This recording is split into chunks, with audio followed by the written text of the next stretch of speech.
या राज्यात पुन्हा काँग्रेसचे प्रणित सरकार आणायचं आहे। भावी काळात आपण एक झालेलो आहे। वसंतदादांच्या विचाराचा मुख्यमंत्री या राज्यात झाला पाहिजे।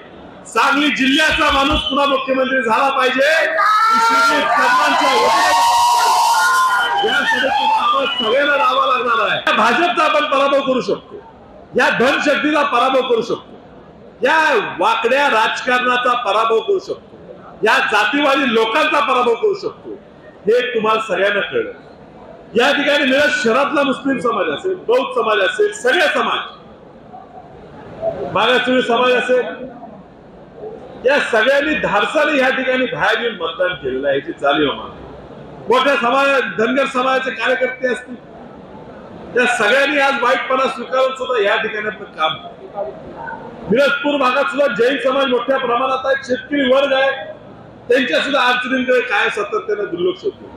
पण लिंगायत समाजाचे कार्यकर्ते असतील, मोठ्या प्रमाणात मराठा समाज या मतदारसंघात आहे। मराठा समाजाने यावेळी निर्णय घेतला होता की जरांगे पाटील साहेबांना ज्या पद्धतीची वाईट वागणूक मिळाली त्याचा बदला या ठिकाणी घेतला गेला।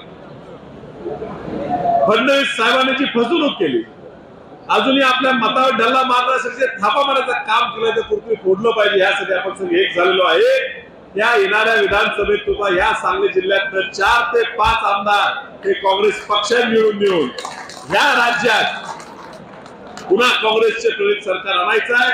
भावी काळात आपण एक झालेलो आहे। वसंतदादांच्या विचाराचा मुख्यमंत्री या राज्यात झाला पाहिजे। सांगली जिल्ह्याचा माणूस पुन्हा मुख्यमंत्री झाला पाहिजे। सगळ्यांना लावा लागणार आहे, आपल्या सगळ्यांना आवरातले करावं लागणार आहे। तुम्ही सगळे त्यात सामील होऊन काम कराल ह्याचा मला विश्वास आहे। तुम्ही प्रत्येक जण आज खासदार निवडून आलाय, मला तुम्ही निवडून दिलाय, तुमच्या आकांक्षा, तुमच्या आशेतून आलाय। तुम्ही प्रत्येक जण खासदार आहात। या ठिकाणी प्रत्येक मतदारसंघात, प्रत्येक तालुक्यात आपण संपर्क कार्यालय ताबडतोब सुरू करून प्रत्येक कार्यकर्त्याचा त्या ठिकाणी काम करायचा प्रयत्न होणार आहे। तुम्ही सगळ्यांनी त्या ठिकाणी वेळ द्यावा आणि काँग्रेस पक्षाचा विचार हा घरोघरी पोहोचवावा, पुरोगामी विचार घरोघरी पोहोचवावा, ही मी तुम्हाला या ठिकाणी विनंती करतो। पुन्हा एकदा तुम्ही एवढ्या मोठ्या संख्येने उपस्थित राहून एवढे मोठे मोठे सत्कार माझे या ठिकाणी केले, याबद्दल मी तुमचा आभार मानतो आणि आपली रजा घेतो। नमस्कार।